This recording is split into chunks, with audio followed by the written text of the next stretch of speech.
Today is September 19th, 2017.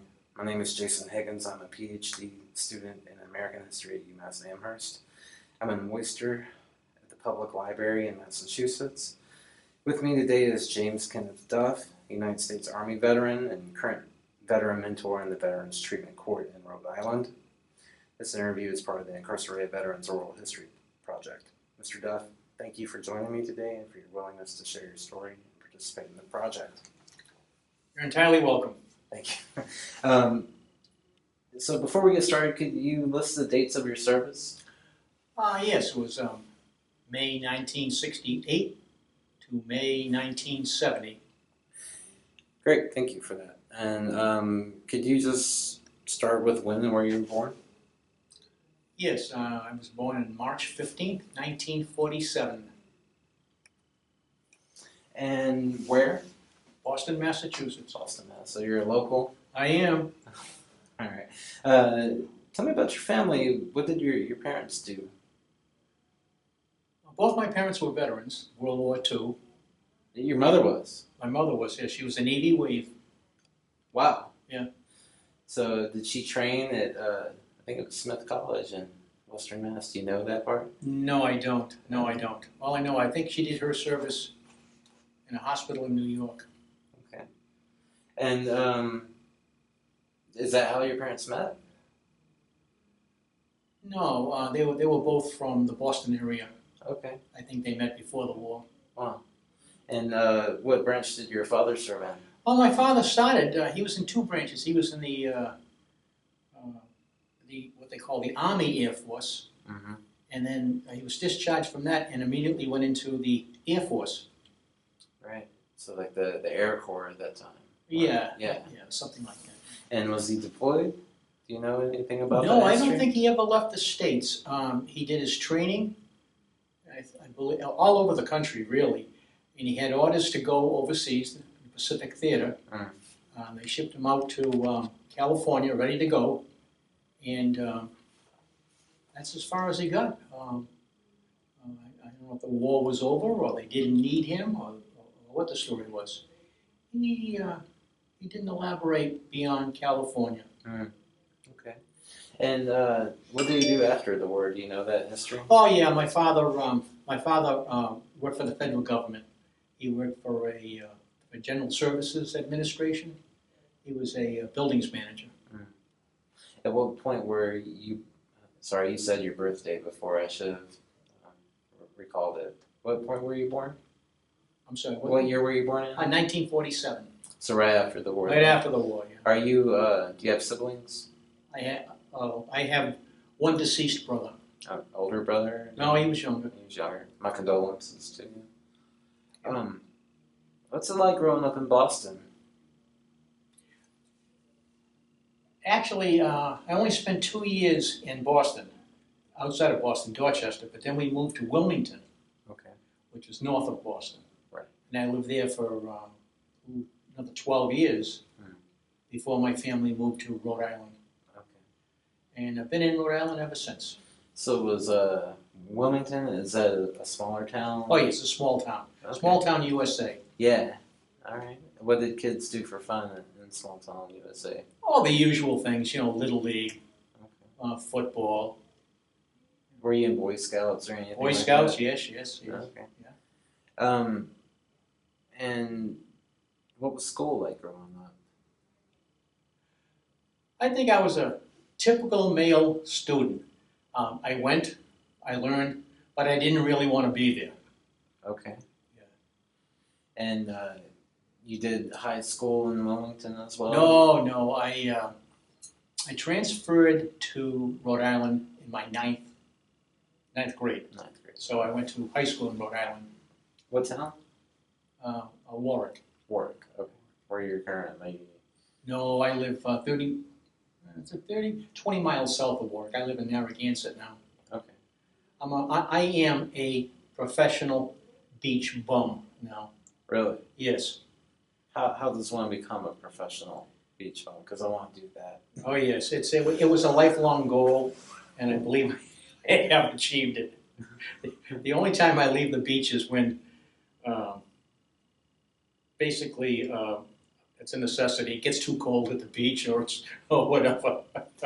Yeah, if I were to be a beach bum, I would probably be in Florida or California. Yeah, we have a relatively short season up here, so that's why we enjoy it so much. Did you have any mentors in high school or favorite subjects? Well, I've always enjoyed history. That would be my favorite subject, but my best subject was always mathematics. Okay. Yes. And so you graduated in 1965. Okay. Do you recall JFK's assassination? Yes, I do. Do you recall that day specifically? Can you Exactly. talk about that? Oh, everybody knew where they were when that happened. I heard leaving high school, walking through the parking lot, and somebody hollered out, "The president has been shot." And that was late afternoon, mid-afternoon, late afternoon on that day. And of course, we all ran home to listen to the radio. How did your parents react to that? Oh, that's hard to recall, but I'm sure it was a sad day. Right. You know, JFK was a Bostonian, Right. and of course my parents were Bostonians, Right. so they probably took it very hard. Right. Anybody and everybody that I knew took it hard. Did that affect your decision to go into the military? Not really. I was drafted. Oh, okay. I really had no choice. Okay, fair enough. So, do you recall what high school was like growing up during the Cold War period? Did you do nuclear test drills or anything like that? I don't remember any of that. Yeah. You know, the funny part, in grade school, grammar school up in Wilmington, I remember faintly doing drills, putting your head under the table or something, or under the desk, something to that effect. Right. Yeah. But in high school, no. You didn't do it in high school. Okay. Did you go to college directly out of high school? Yes, I went to junior college. Okay. And graduated with an associate's degree.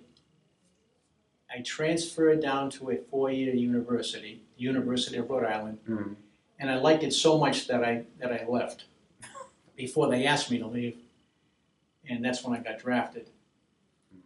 And after the military service, I came home, I got married, and I was working with my hands, and the winters got cold, and the summers got hot, so I decided to go back to school. By this time, that junior college that I had graduated from a number of years before is now a four-year university. So I went back to school nights, and I raised a family. And it took me 10 years to finish up all the requirements to get a bachelor's degree. So whenever you say you liked it too much, you were having a little too much fun? Exactly. Okay. And at what point did you meet your wife? Yes. Actually, I met her right after I graduated from high school. Okay. She was still in high school at the time. So I guess I was in college and she was in high school. And that's basically when we met. So what did college kids do for fun during that time beyond the, kind of the routine drinking and things like that? Were you involved in any organizations or anything? Well, when I was in junior college, I joined a fraternity. So we had a lot of fun, and we did some civic projects too. Okay. God, that was a long time ago. Don't ask me what they were now. Were you involved politically at all at that point? Never. Never? Never. Yeah. So you were essentially asked to leave, or you quit school? Oh, I left, yes. You left? After one semester, I knew it was a no-win situation at that point in my life. So I left, and I got a job working full-time until I got my draft notice. Right. How long did that take? 3 months. Did you have any experiences with the draft board in your town? Do you recall anything significant about that? No, it's a piece of paper saying you will report here on this date. Mm. And at that time, that's what we did. And you signed up for 2 years, right? Oh, I didn't really sign up. They told me I had 2 years, yeah. Did they give you options of a longer service? Yes.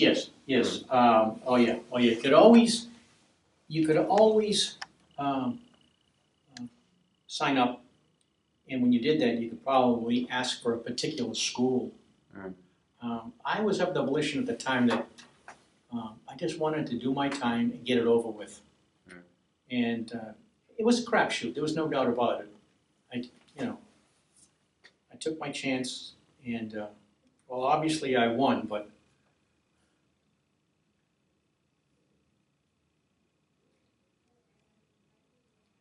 I guess I just got lucky. So, was there any particular reason why you chose the U.S. Army?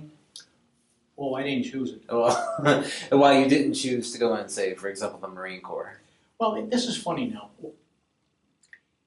I did try to sign up prior to being drafted, and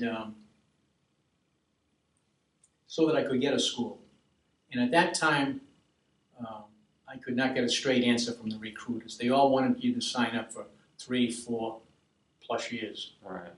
Now, after the fact, I found out that you could sign up for 2 years, but they never forwarded that information to us. They never allowed us to have that information.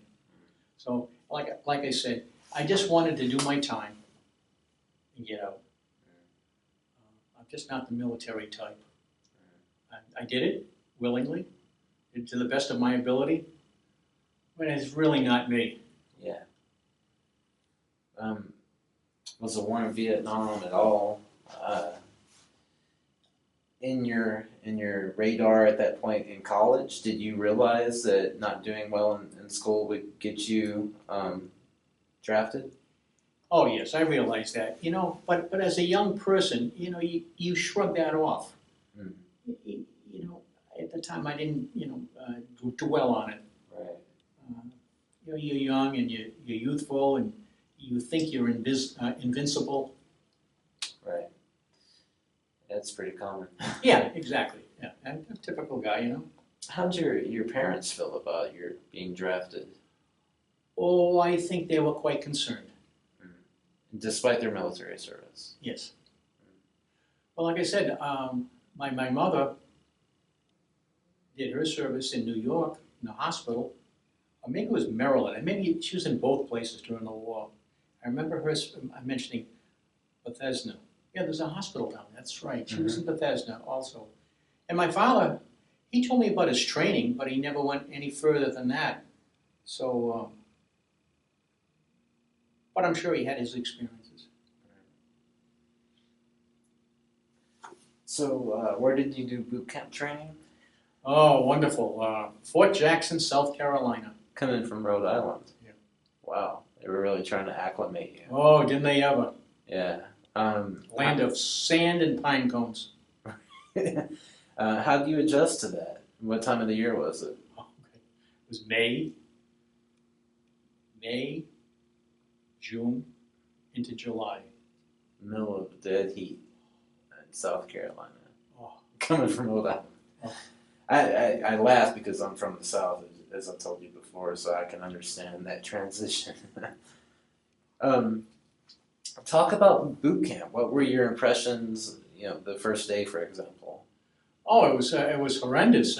First of all, in the Army, they call it basic training. Right.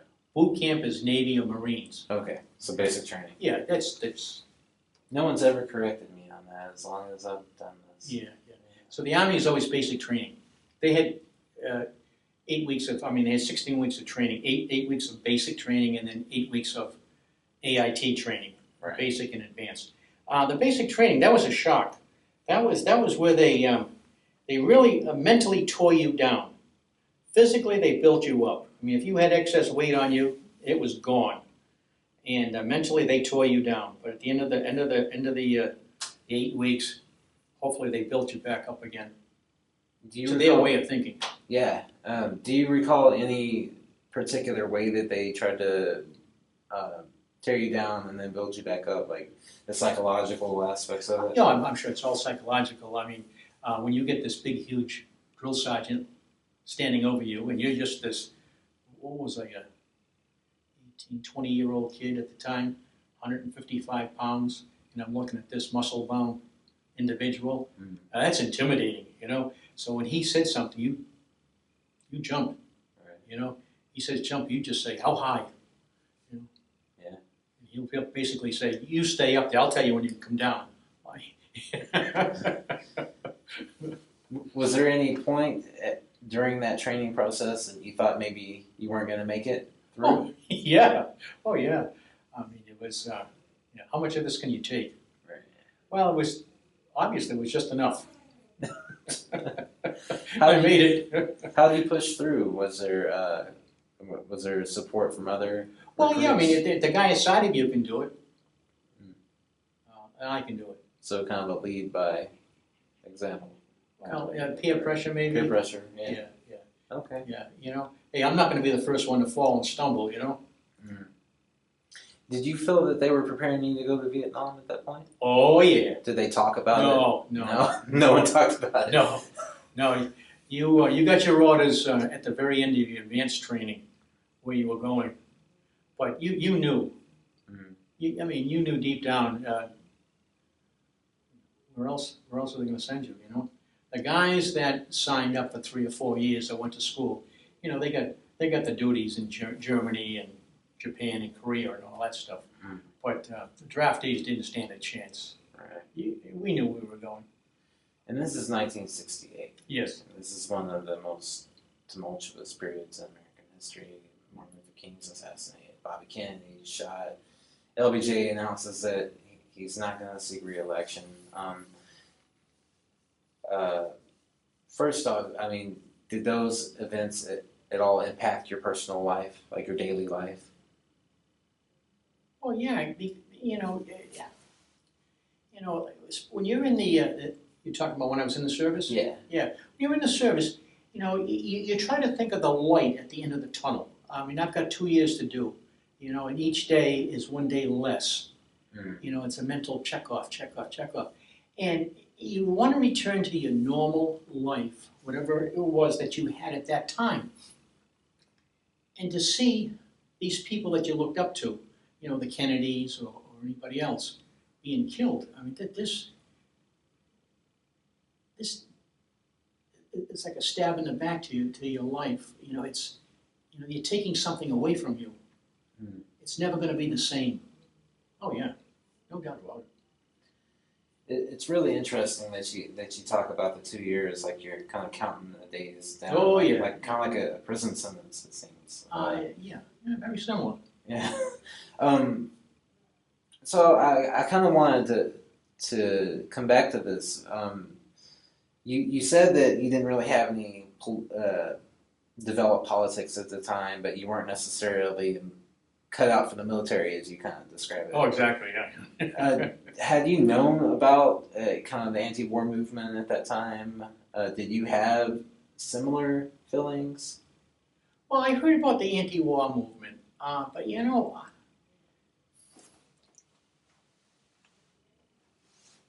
I don't know. I don't think it really got to me. It did later on. I said, how could those people do that, you know? And of course, you think about these things now. But back then, I just had this mission. Finish what you were doing. Get it done. Almost like going to school. You know, you've got 2 years of this or 3 years of that. Just let's focus and get it done. So you weren't necessarily against the war, you just didn't want to go. Well, yeah, I can think of better places that... Right, but you went because you... Kind of had to, you know? Kind of had to. Yeah, just one of those things. At the time, you know, I was brought up just do what you're told. Yeah. Can you talk about preparing for that deployment? How did you prepare to go to Vietnam? Wow, you say goodbye to a lot of people. So you went back home first? After training, yeah. After training, they gave you some time home. Mm. Yeah. And then off you went. And you were in engineering. How did you get that assignment? Engineering? Apparently so, and I had the 2-year degree at the time, so they put me in the combat engineers. Okay. And was there specialized training for that as well? Well, yeah, the advanced training that they trained us, basic construction, explosives. We had to deal with. Well, I guess everybody had to deal with it. We had ordnance disposal, setups, and so forth. And basic construction. Nothing elaborate. Did you go to Panama before you went to Vietnam? No. So straight directly from the States to Right from the Vietnam? States, right to Vietnam. Yeah. Where did you land in Vietnam? I landed where almost everybody landed, at least in the Army. We landed in Benoit. What were your impressions? Oh my God! Well, that was when reality set in. We traveled. Remember, it was a Continental airliner. I think it was a 707, and it's a civilian plane, civilian stewardesses, and everything is, you're with a bunch of guys, and everything is fine. You're laughing and joking until they opened up that door after it landed, and you smelled the smoke.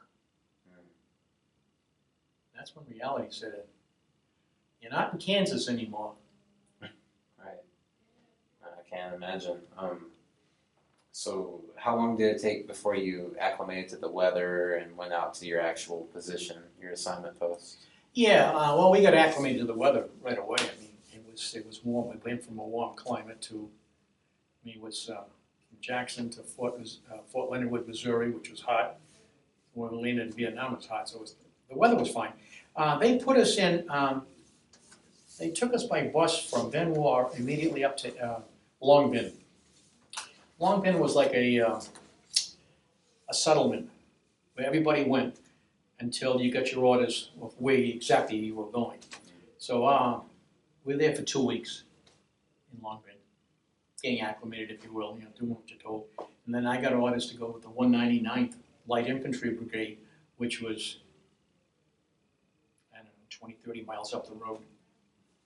Did you go with anyone that you knew? Were you just did you arrive kind of as an individual, or were you part of a unit at all? Thinking back, there weren't too many people that I had gone to basic training with, or AIT, that went on the same flight as myself.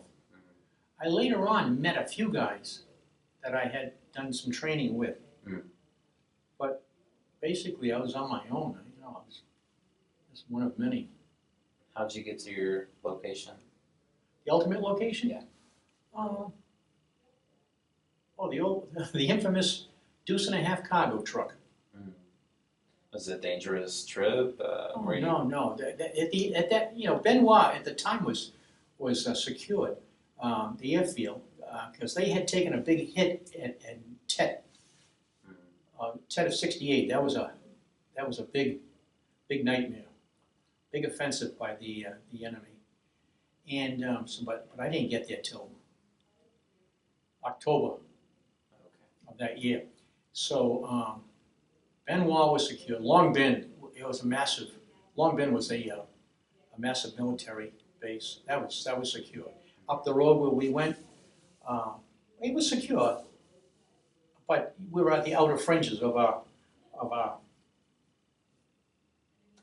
brigade, if you will. It's of our fortress. So we had a compound that we had to defend, really, at that point. So you not only did your job during the day, but you also had to do patrol, guard duty? Oh, yeah, yeah. I didn't really have to do any patrol duty, being an engineering company. They assigned us with when we went out, we had a truck and so forth. And we were never really, we never really went on a patrol per se. Mhm. We went into an assigned area for a mission, whatever it was, build this, destroy that, whatever. Was this more of an agricultural region, farming, or was it more of the jungle area? Yeah, well, we were in it was probably, well, that soil there was hard. I don't see how you could grow anything in that soil. I didn't see any farms in the immediate area, no farms. Jungles, it was all cleared land, it was just cleared. My suspicion is that had been used for military operations for quite a few years. Mm-hmm. So it was cleared as far as the eye could see. Now outside of our brigade, it was a village. Now there may have been some fields in back of the village. Did you interact at all with civilians during your time there? Well, the Vietnamese people? Yeah. Oh yeah. The Vietnamese came on. They on base. They did laundry,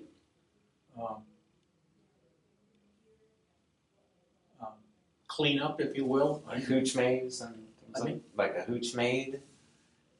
Yeah.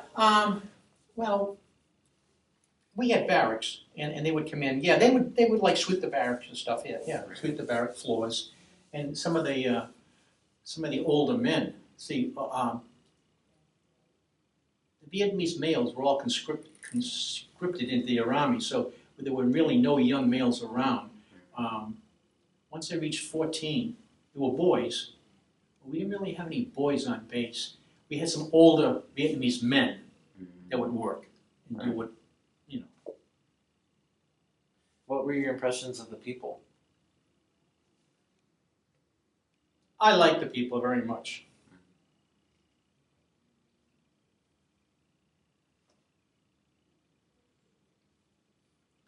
Good people.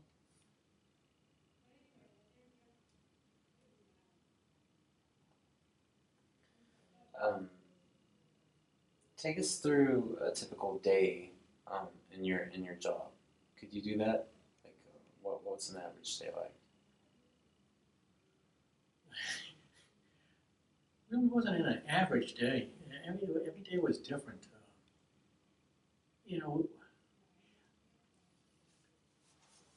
Being assigned to the 199th, we were back in brigade, which was that secure area outside of Long Binh, 1 week. And when that 1 week we were there, we built things. I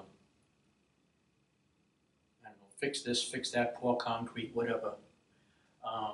And then we do guard duty at night, 1 week. So that was good. And there were movies and so forth there. And that was nice until the rockets came in and messed that up. But, and then we were 4 weeks out into wherever they sent us, the jungle, the delta, whatever, So it was 1 week back, 4 weeks out, roughly. Now when we went out, like a fire support base, we were supporting the infantry, building things, fixing things, filling a lot of sandbags. We had heavy equipment operators, so we support those people. Down in the Delta, more of the same. Down in the Delta, we couldn't really build anything. Yeah, that's right too. There were bridges out there. That's right too. We repaired a lot of decking on the old bridges. Yeah. And we used to find a lot of old ordnance. I don't know if it was left from the French, but that was the scary part, disposing of all that old ordnance. I hate it when things go boom.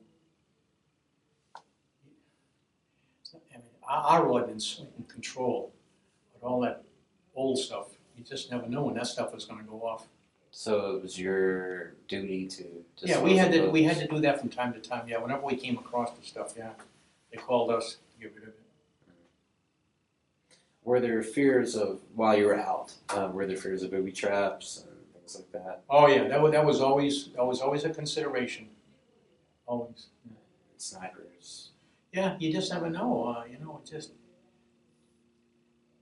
Yeah, we ran into that. Yeah, a lot of people got hurt. How do you deal with a situation like that? You know, when stuff like that happens, you really haven't got time to think about it. You do what you have to do. You know, if you can help somebody, that's what you're going to do. Whether it's your job or not, that's what you're going to do.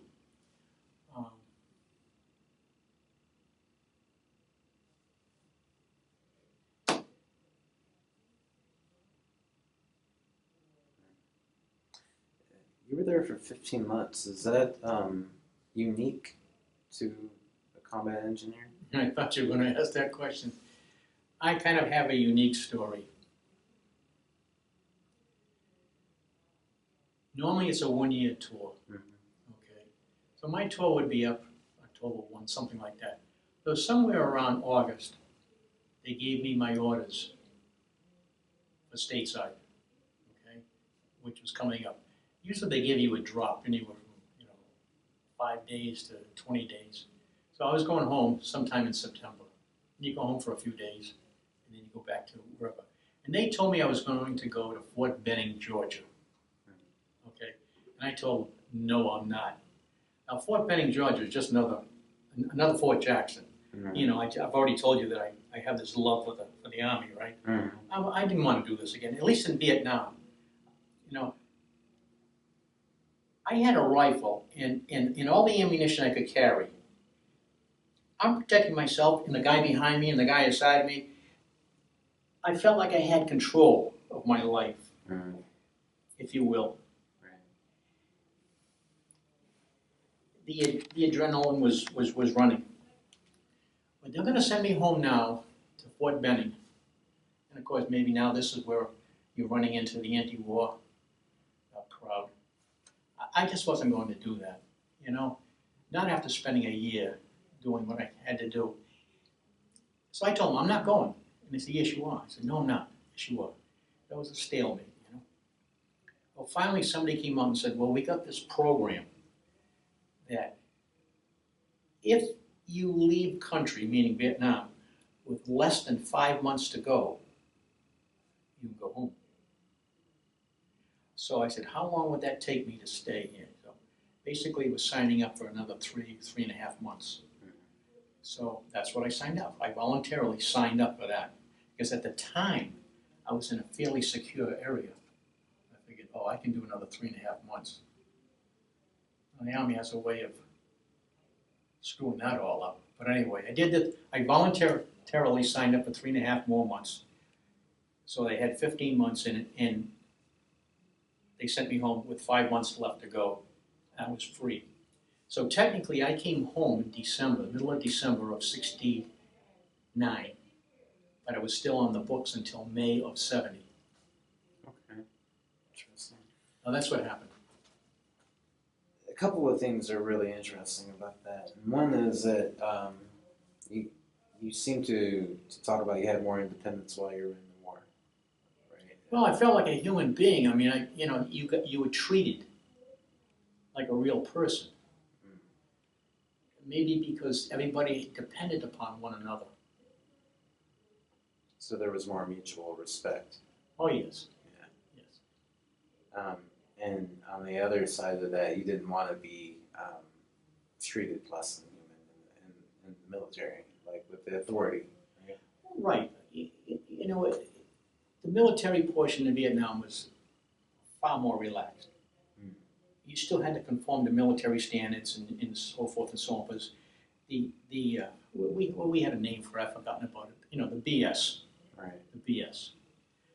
Well, there was very little of that.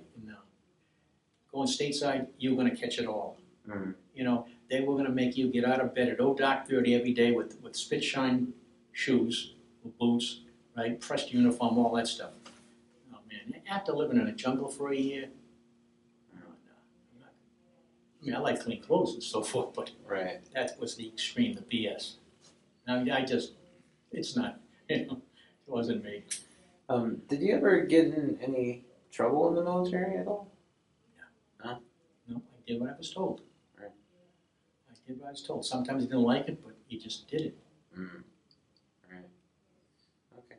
I wanted to ask this question before, and you can talk about. Well, I wanted to ask what were racial concerns like. Was there more racial problems in the war, or back home, or in South Carolina, for example? Yeah, I didn't, in the stateside in training, for the most part, the drill sergeants that we had were black, okay? But they were very professional. As a matter of fact, I thank them very much for their training. They were great. Now, there were issues between blacks and whites. There's no doubt about it. We had a couple of black guys in our squad. We got along fine. But, there were issues. It just seemed like, at the time, when you were back in the barracks, the blacks would take over a section of the barracks. And if you wanted to go from one end to the other, you had to walk outside and go around them. They were very militant. Very militant. And so, which really hasn't changed a lot in society today. When you see a group of blacks together, and you're the only white guy, or you're a few of the white people, there's an issue there, so you turn around. I'm always interested in kind of the stories of war. You kind of mentioned BS, but you were talking about bullshit, but you're really talking about like bullshit with authority. But I was wondering if you could talk about some of like the stories about that you hear circulating among troops, like myths about the enemy. Were there fears of some of the civilians maybe targeting American GIs on base or anything like that? Probably not phrasing that question very well. I wonder if you could talk about like some of the stories that were circulated among troops. Wow. Like you hear about like razor blades and vaginas and things like that. Oh, well, yeah. Everybody's heard that story.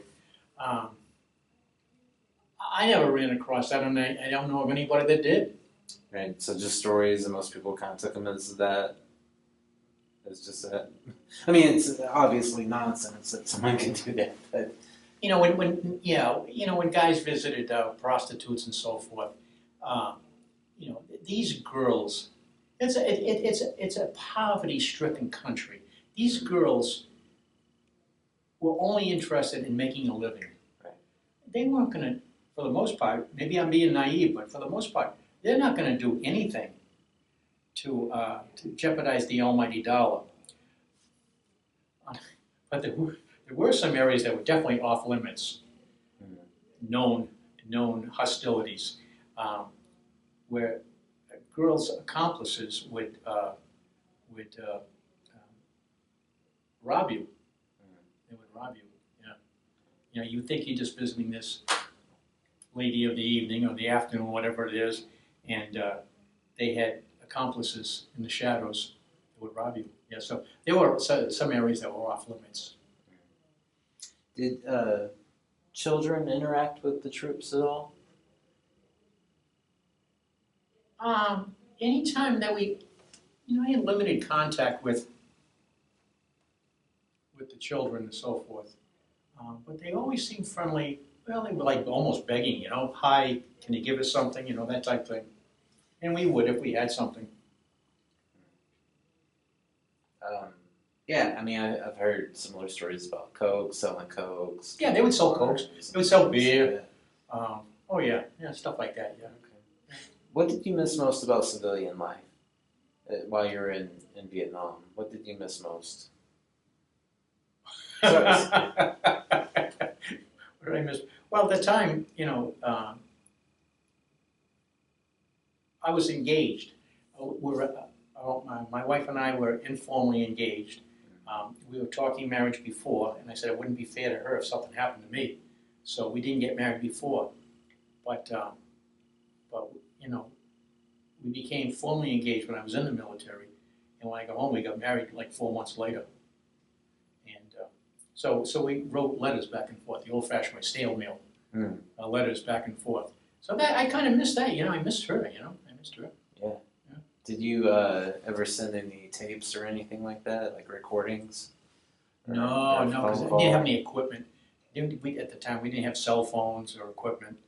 Um, I don't think there was cassettes at the time. I don't even think there was that. Hmm. Um, I think a couple of the guys had those old-fashioned reel-to-reels. Mm. How does that work? Right. So did you keep the letters as well? No, no, no. I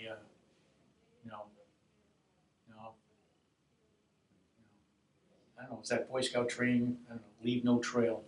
Right. I didn't do that today. Anything that's got a name and address on it, I dispose of. Right. Leave no trail. It's good philosophy in life, I think. And I say that as a historian, so I guess it's a little ironic, And sorry if my questions are kind of just jumping back and forth here. I wonder if you could talk about what it was like, at night. Like, what were the major concerns? Was there fear of rocket attacks, sappers? Always, yeah. We were still young and invincible. Maybe not as invincible as we were when we were in college, but we were well aware that all these things were going to happen. So, but we weren't really scared. We just felt we were prepared for it, aware, but prepared. And yeah, we obviously all that happened from time to time. Pretty regularly, you would say? No, well, not to me. Fortunately, I escaped the vast majority of that.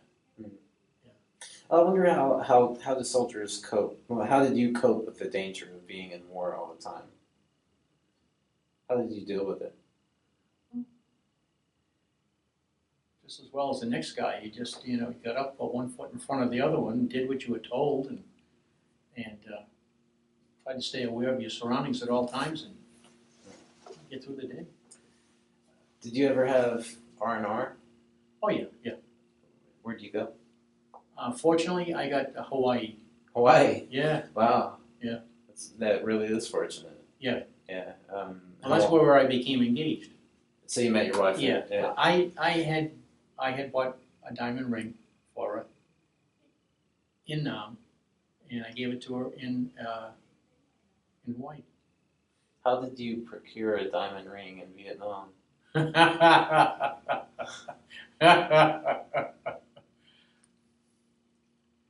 Well, I bought it. In Saigon, they had this PX, Post Exchange, and I bought it there. Yeah. A lot of our work at the time was down in the Delta, and when we were down in the Delta, they allowed us 1 day a month free. You had 1 day off, and so I would go into Saigon and make a payment. I think it took me 3 months to pay for that ring. So you bought it from Americans, huh? I don't know who ran the PX. I don't think Americans ran it. Well, I can't remember because there were a lot of Vietnamese working in there too. Oh, okay. Yeah. And I don't know if there were Vietnamese or Filipinos. There were a lot of foreign workers in them. That diamond came from, I remember it was Carib Jewelers. Where are they from? All I could think was Carib, the Caribbean. Is that where it came from? I don't know. But it was a nice diamond, certified. And we got her home. We took it to an independent jeweler, and it was everything they said it was. She still got it. Awesome. I've since bought her a better one, but she still got the original. Okay. Yeah. You mentioned earlier that whenever you decided to re-enlist, it was under conditions that were relatively safe. Yeah. Did that change? Oh, it did. Can you talk about that? Oh. Well, they sent us out to a jungle fire support base. I have no idea what that was because you jumped on the chopper and off it went. and it goes, you lose direction. So I kind of think it was north, obviously heading north, because the south would be Saigon and the Delta.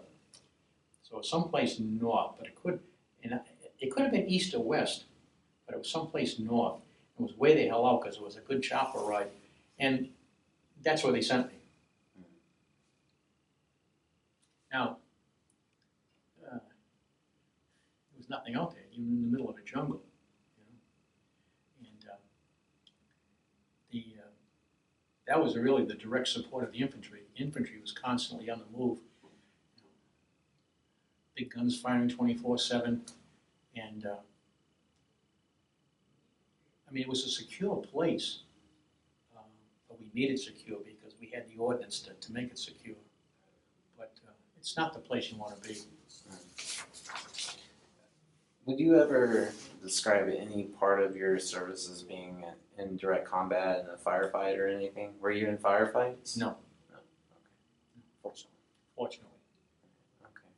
So most of the concerns were with snipers and rocket attacks, mortars, booby traps. Exactly. Yeah. All of that. Major concerns, nonetheless. So. Oh yeah. Well, you never knew when there was going to be a firefight. You were just prepared for it. Fortunately, like I said, I got to give the military credit for this. They allowed us all the ordnance, all the ammunition we could carry. Mm-hmm. And being the engineers, we had a truck, and so we put a lot of reserves on the truck, a lot of ordnance on the truck, so we had it. And it'd be stupid to engage us. Mm. The infantry. When you get the infantry, these guys hoofing it through the fields and the jungles. They were individuals, and the Viet Cong could knock these guys off at will. Mm. They wanted. Where we were, for the most part, in the open, you could see any potential danger. And we were prepared. That's what our job was, to support the troops. So we were very fortunate. How did you relax during times that you could relax? Well, in my case, I drank a lot.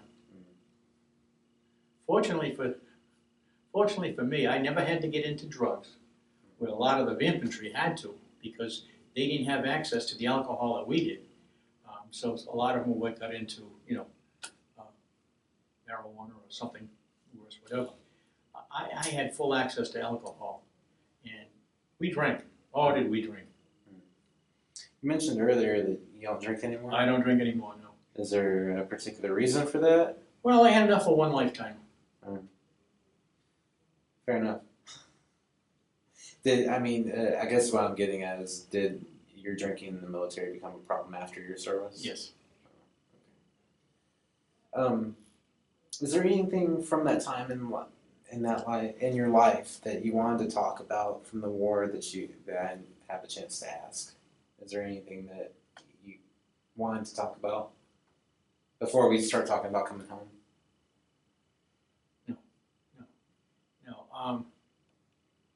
No. It's just a part of my life. I think I told you that I didn't want to participate in. I did. It's done. There's nothing I can do to change anything. So it's probably best to forget about it. But having been there, done that, obviously I'm helping somebody else. I'm trying to help other guys that had it worse than me. Right. I'm fortunate. I made it home. Yeah. In one piece. In Veterans Treatment Court, I've had guys guys have been blown up. They got physical and mental issues now. I can't help them. I'm not God. I'm just an ear to listen to. So I consider myself extremely fortunate. So I'm going to help whoever I can. Obviously you plan to marry your wife. Yeah. did you have other goals and dreams of life after the military? Like you read about guys sitting around talking to one another about what they're going to do after they get back to the world. What were your goals? Back in the world, yeah. Yeah. No, it was always in the back of my mind to finish college. But, is basically I wanted to get back with my family, mom and dad, my brother, my wife, go get a job, just support a family. I really never had any big goals in life, like I've got to do this, I've got to do that. Nothing big, I just, simple life. Did you associate with the military after you came home? Did you join veterans organizations? Oh yeah, I'm a lifetime member of the VFW. All right, are you Not active? that I could, no, I'm not active. That's the problem. I'm not active. What had happened was I was working like 2 and 3 jobs to support the family. I got married, and a couple of years later we had kids, and I was working initially with my hands until I finally got a degree and went back to an office. I finally got a job with the federal government. I finally retired from the government, and but the government really doesn't pay a lot, so I still had to work part-time weekends. I really didn't have a lot of time to join organizations. When my kids got a little bit older, the girls were in Girl Scouts, and I tried to help them. My son was in Boy Scouts, tried to help them, stuff like this. I go to church every Sunday, and there's church groups that I participate in. Okay. Could you take us on the journey back home? Do you recall leaving that day and arriving? Where did you arrive? How did you get there? Oh yeah, you remember those things. You remember the good times. I don't know if you're familiar with the airport in Rhode Island. No. Okay, well it's substantially changed. Back then, it was the airport and here was the road. So you walk from the airport to the road. And when I arrived back in, it was December, snow's on the ground. I'm in this lightweight Army outfit. I'm freezing. I've spent 15 months in Nam, right? And I'm freezing. And I'm walking out of the airport trying to find a payphone to call home and get a ride. My folks only lived 2 miles down the road, okay, which I could have walked. But they told me to call them. I'm trying to find a payphone, and it just so happens, as I'm standing there on the corner looking for a payphone, my fiancée is driving by on her way to work. I'm going, that I remember clearly. Oh, what the hell, 1970, right? No, 1969. So how long ago was that? Are we talking 40 years ago? Almost 50. Almost 50 years. Yeah. So that was kind of a good welcome back then, right? Oh yeah. I'm home. I'm freezing, but I'm home. That's right too. I went to work for an engineering company. That's right too. I had a desk job for 4 months until I got laid off. A lot of work. That's the name of the game with these. What's the name of an engineering company? It's a specific name for this particular kind of consulting engineers. They have work, they finish their project, and then they let people go until they get more work. At the time, we were doing design work on a couple of high schools.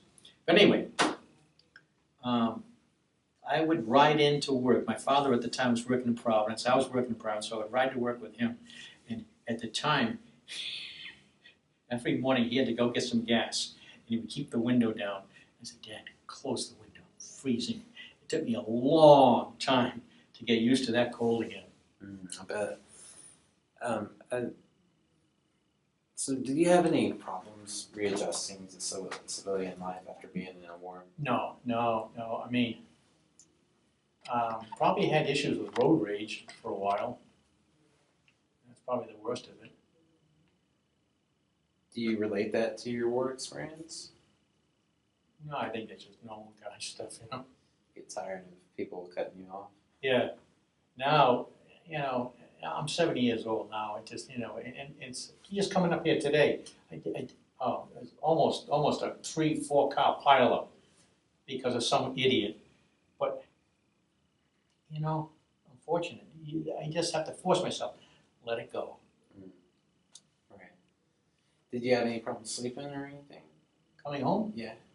After you came home? Did you have? Probably. Specifically, I can't remember having any big issues. Many times I woke up, sodded, and I still am. Still jumpy today. I'm still jumpy. In my backyard, I've got what I call Fort Garbage. I got my lawnmowers, my golf balls, and a bunch of other stuff in the backyard. And I go out there and I diddle around and so forth. My wife will come out of the house with like sandwich or a drink or something for me. To this day, she startles me.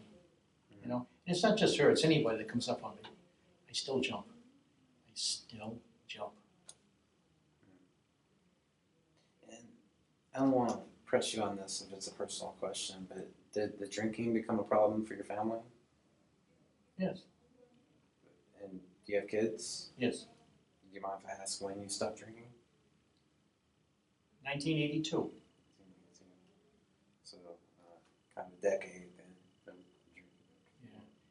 Yeah. Between the military and then coming home, drank for a long time.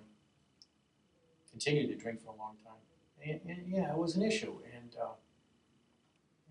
my wife sat down with me and kind of gave me an ultimatum. Her the bottle, And as much as I love the bottle, I guess obviously I loved her more. So I gave her smoking and drinking at the same time. I said, this is it. This is a new chapter in my life. Congratulations. Thank you. And the joke in the family is, I put 2 distilleries out of business.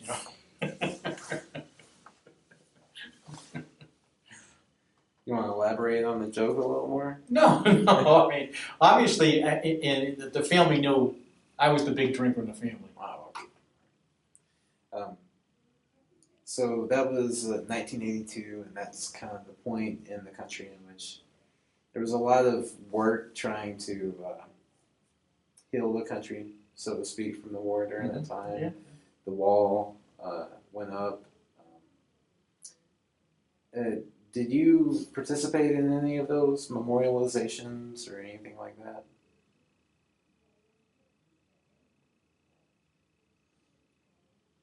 You talking about the Vietnam War? Yeah, or anything similarly related to that. No, I didn't. I never participated in any of the ceremonies per se. I have visited the wall several times. What are your thoughts on the wall? Well,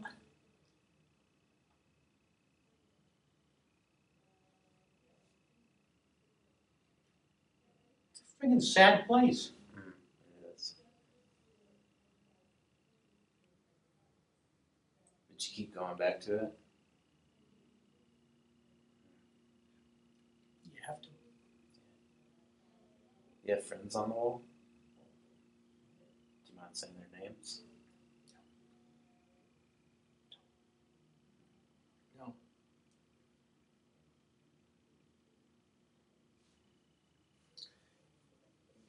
Can I ask you this one question? Did it take a long time for you to associate as being a Vietnam veteran? Oh yeah, we were treated like crap when we came home.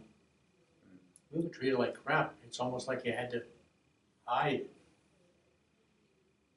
I mean, I never hid, but it's almost like the society thought you should because you were the bad guy. Yeah, for a long time. Did it take you a long time to... I mean, obviously, one never becomes comfortable talking about war, but how long did it take for you to be willing to try to talk about it? Well, I try not to ever talk about it.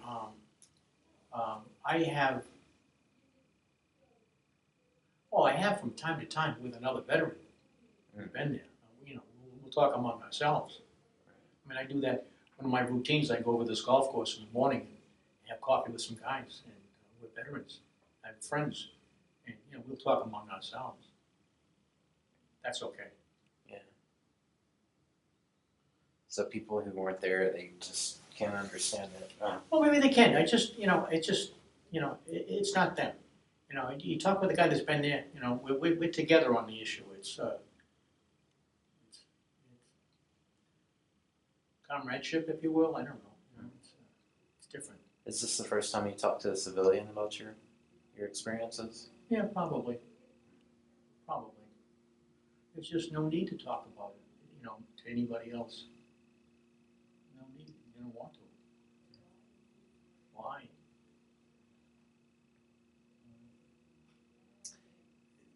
Do you recall or have any feelings about the first time or subsequent times that you were thanked for your service? That someone said thank you or welcome home? Do you have feelings on that? Yeah, well, it was kind of it catches you off guard because, like I said, we were treated like crap when we came home.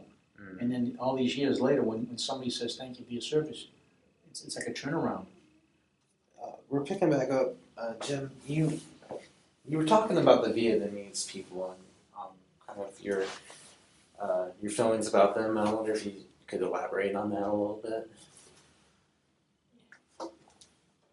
The people of Vietnam, they're just good people. They're different. They look different. They talk different. They got, for the most part, rotten teeth. They live in poverty, and you go on and on and on about them. But bottom line is the Vietnamese people are good people. I grew to like them. And today, if I'm buying something in the store and I'm not sure if I want the item or not, I read the label, and if I'm on the fence and the label says made in Vietnam, I'll buy that product. To me, I'm just supporting some good people. Did you get a chance to know any particular civilian while you were there? Did you strike up friendships? No, there was people came and went. So you really didn't have. I didn't really have a chance to get to know any one person real well. Right. There was a young guy that used to work in our lumber yard back at Brigade. They called it an R&U yard. And he was a friendly kid. And he couldn't do enough for you. A young guy. He's probably the closest person that we ever got to on a regular basis or a semi-regular basis. Good kid.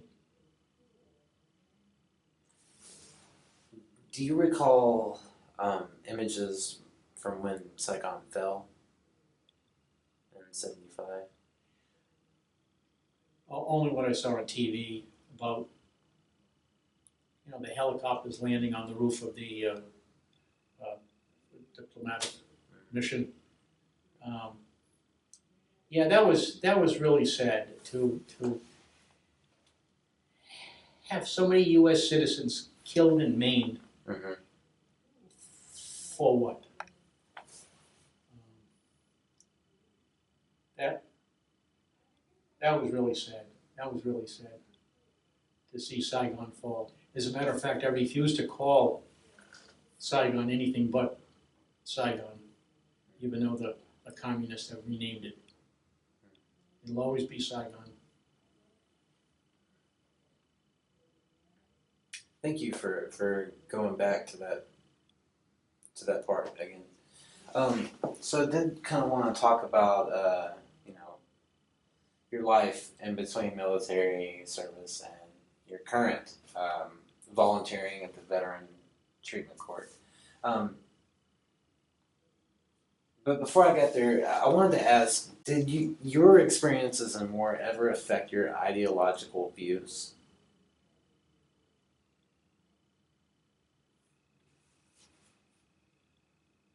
I really don't know how to answer that. I don't think I've really ever changed who I am. Maybe I've just gotten stronger feelings in some areas, and hopefully they're good areas.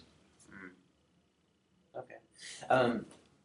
Do you have any views on like American exceptionalism?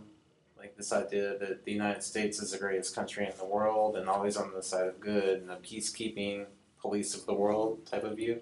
Well, yeah. I don't think we should be the world's police department. I don't think so. If you've asked that question, I'm going to say frankly, I think George Bush screwed the American people big time when he went into Iraq. There was no need for it. It was based on false information. And it just led to Afghanistan, and there's just no end in sight. Our country, it's a shame. We didn't learn. I call our country foolish, if not stupid. We didn't learn from Korea. We didn't learn from Vietnam. We didn't learn from Iraq, and we're certainly not learning from Afghanistan. That said, I'm an American. I support America 100%. But these wars we got involved in were needless. Yeah, I think that's an important lesson from the Vietnam War is that we were able to criticize the administration and the government without criticizing the people who fight the wars, right? Right.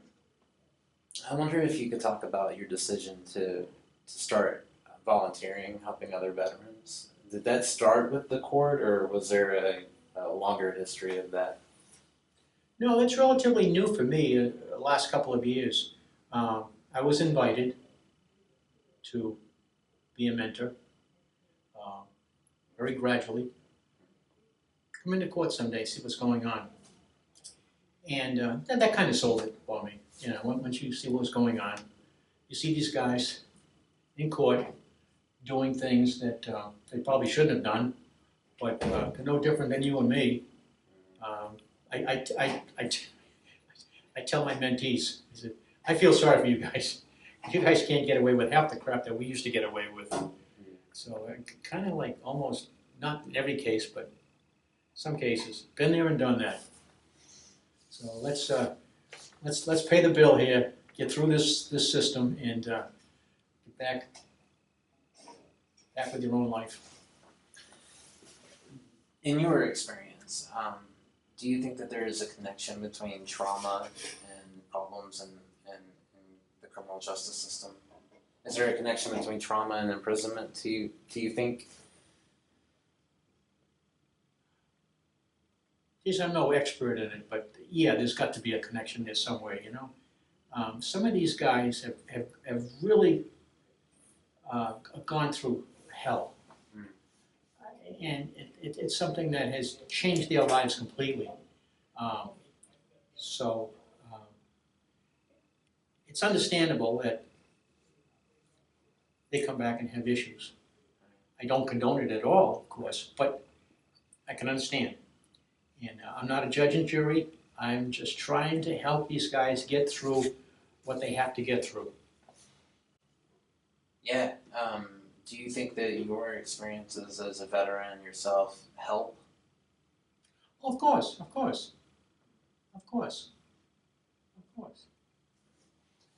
And do you typically mentor other Vietnam veterans or more recent war veterans from Iraq and Afghanistan? Yeah. All the guys I've had, except for one, have been Iraq or Afghanistan veterans. Yeah. I've only had one Vietnam veteran. How many veterans have you had?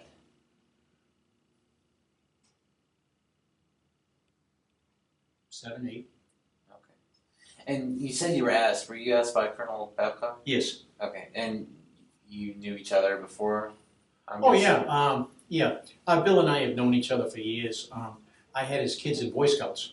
Okay. I used to be the committee chairman at Boy Scouts, and his kids were in Boy Scouts years ago.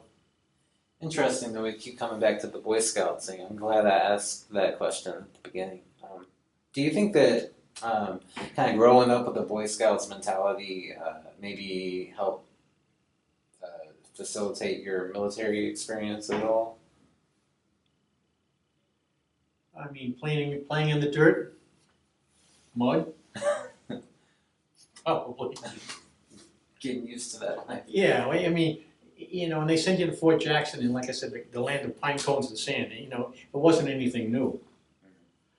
Not pleasant, but nothing new. Right. So back to the courts. What do you think makes a good mentor? What qualities makes a good mentor? Someone who can listen and try to understand the mentee's point of view,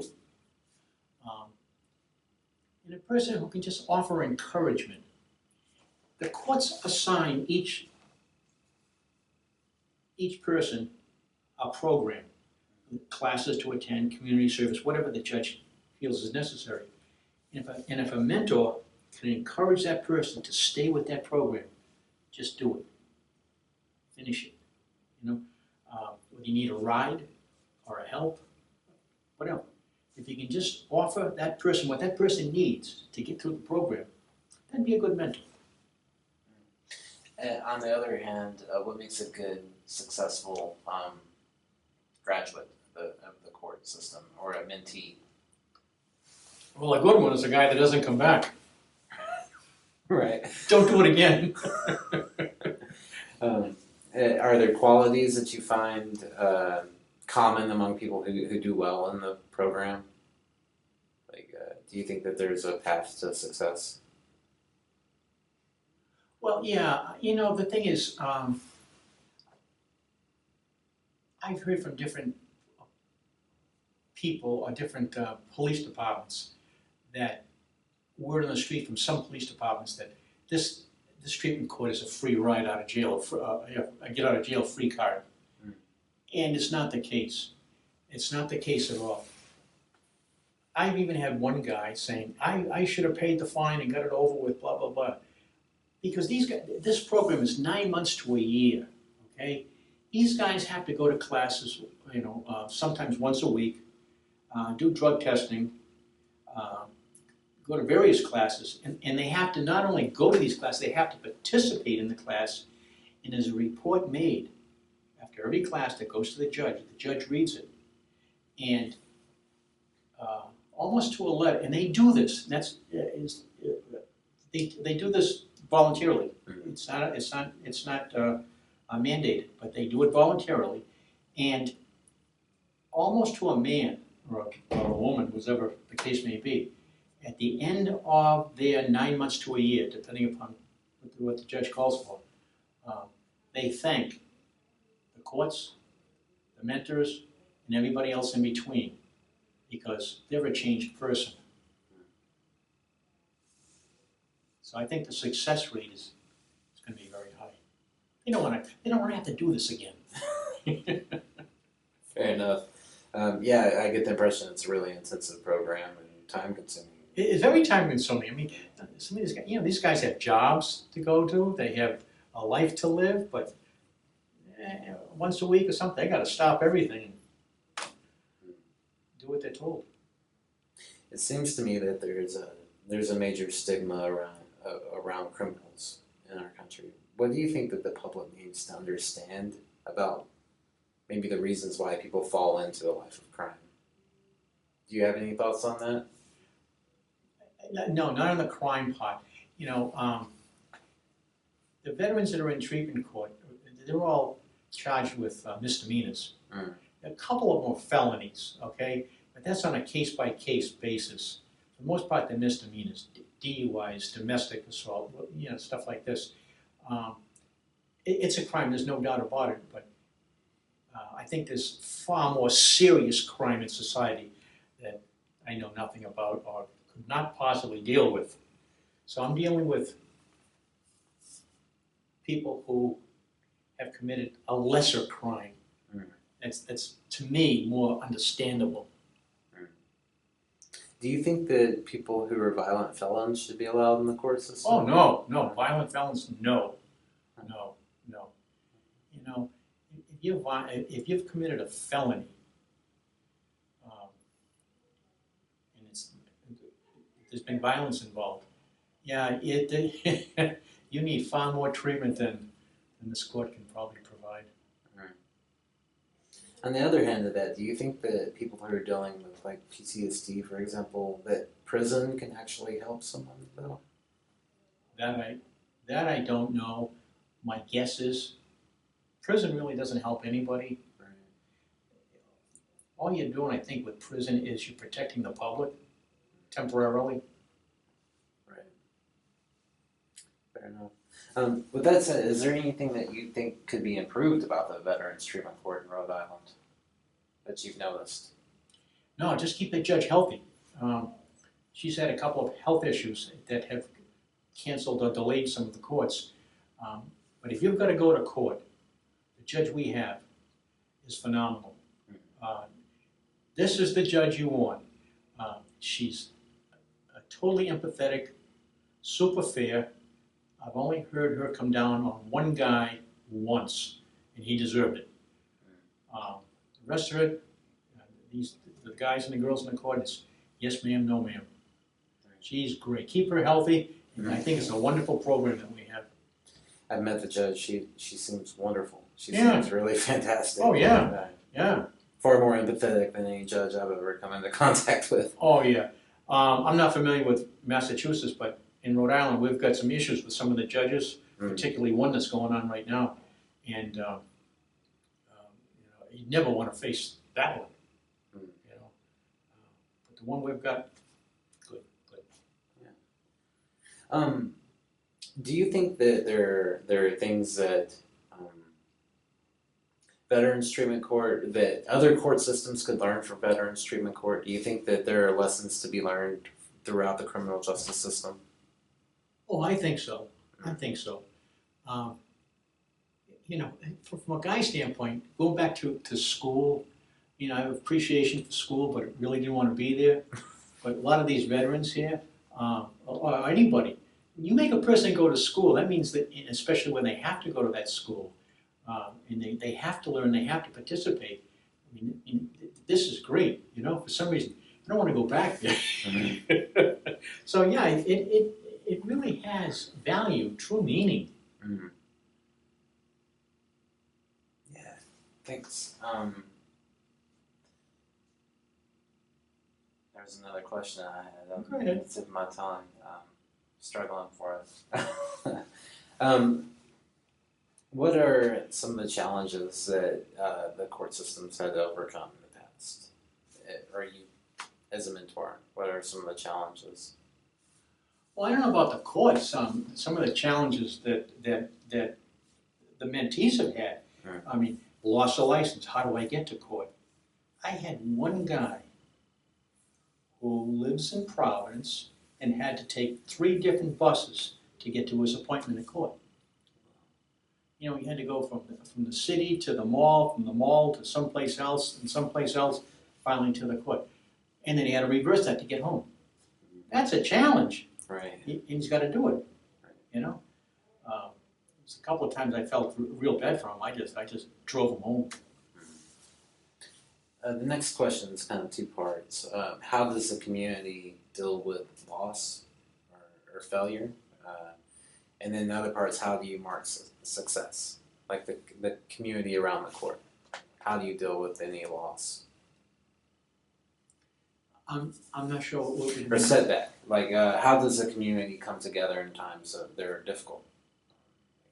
If, for example, a mentee fails the program, or if there's any other types of problems, is there a community that supports one another in those times? Well, yeah. The only failure, if per se, is there's been a few times when people's personal lives have had a setback. Maybe there's a death in the family. The guy couldn't make his court appointment, so he has to go to the next one. Things like this. There's been issues in people's lives that were affected his performance in the treatment court. That's you're going to find that anywhere in society. But yeah, there's besides us, the mentors, there's a lot of veteran programs out there. The VA being the biggest one, and they offer a number of different programs to help veterans. And there's also some unaffiliated government programs for veterans out there. So there's a smorgasbord of help available. Thank you. I guess this is kind of in that vein. What advice would you offer veterans who are recently coming home from war? What would I offer them? Yeah, what advice would you offer them? What would you want them to know? Well, I try to make a habit of not telling anybody anything. You know, welcome back, hey, good to see you, brother. Right. Beyond that, I mean, I've got a book on the veterans programs. That these are available to you. Whether it's veterans benefits, housing, or medical treatment, or whatever. I mean, there's so much available. Right. I'd be glad to offer that to anybody who's returning. You're not alone, Right. Do you have children or grandchildren? I have 3 kids of my own, and I have 3 grandkids. Okay. Did any of them go into the military?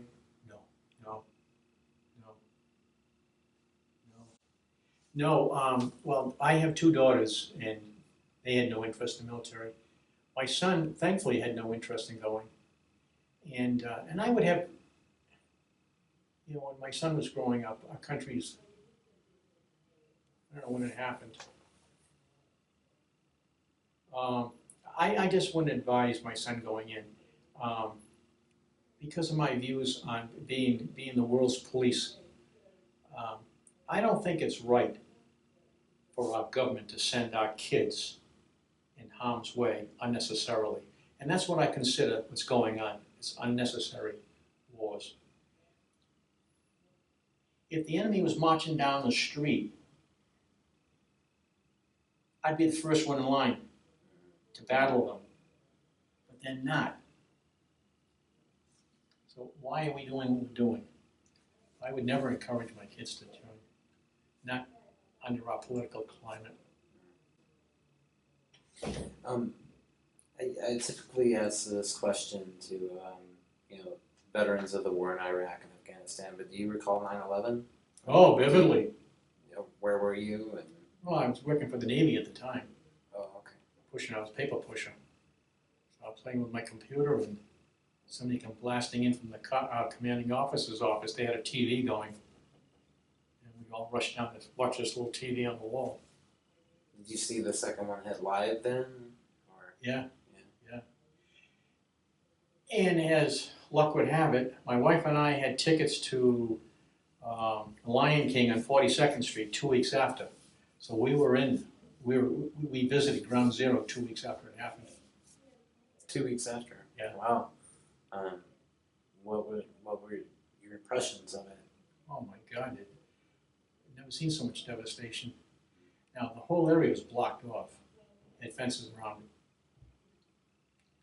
And it was just dust particles everywhere, piles of dust everywhere, debris everywhere. Even the cordoned off areas, we were on the sidewalk, even the buildings in back of us had their windows blown out.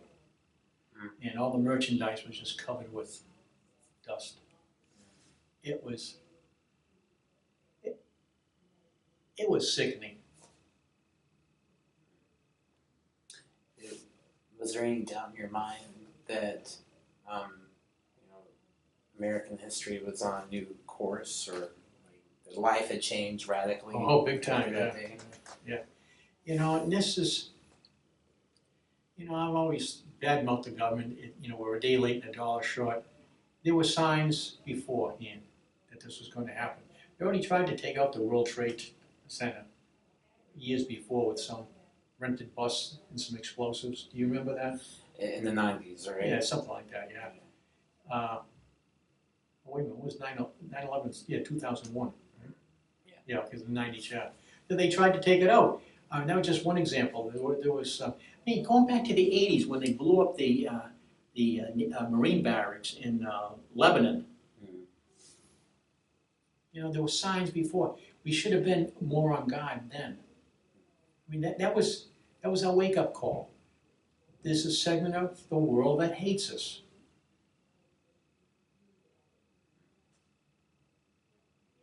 Yeah. How old are your grandchildren? My oldest is 16 and my youngest is 6.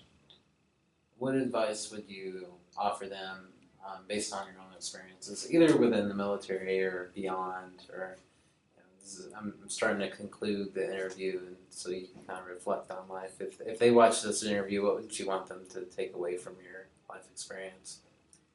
Yeah, peace, brother. Peace, kids. Pursue peace. Pursue peace.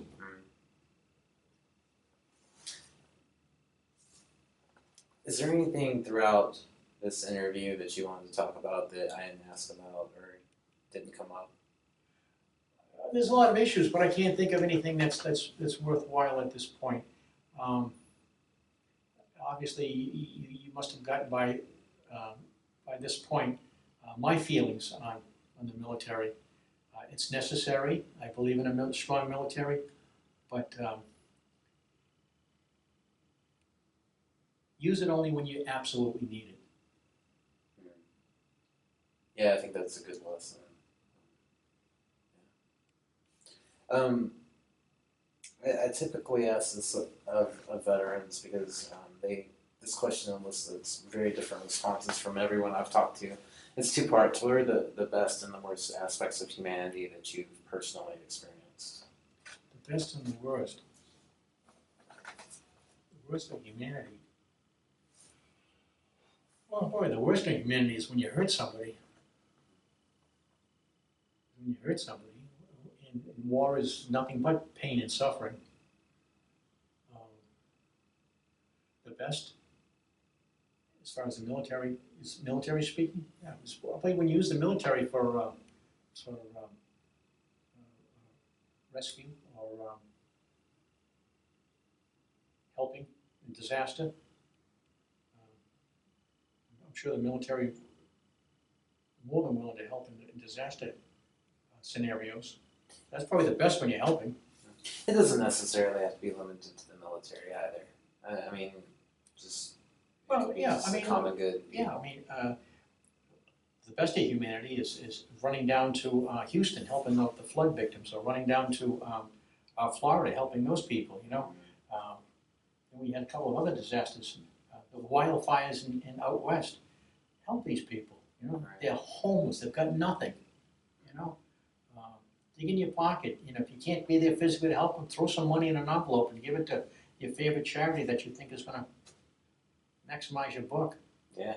Yeah, you try not to think of the worst in society, I mean, because there's so much of that. I mean, you pick up any news media, it's nothing but bad, okay? You don't want to dwell on it. It's a fact. You don't want to dwell on it. You'd rather dwell on the positive. You know, life's short.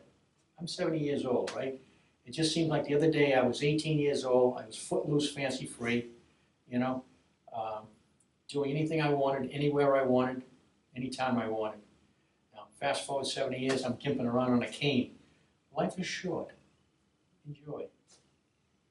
But that said, you've had the same wife, right? One wife. 47 years. 47 years of marriage. Any advice for a young married man such as myself? Yeah, just remember the words, yes, dear. I'll keep that in mind. Oh yeah, that works. Yes, dear. Right or wrong? Yes, dear. My final question is this: when history is written, what do you want to say about you? About me? Yeah. He helped a few people. Fair enough. Well, Mr. Duff, I want to thank you not only for your service as a human to your country, and for doing things you didn't necessarily want to do. But I'd also like to thank you for teaching me about your world and for sharing your story with the project. Highly welcome, Jason.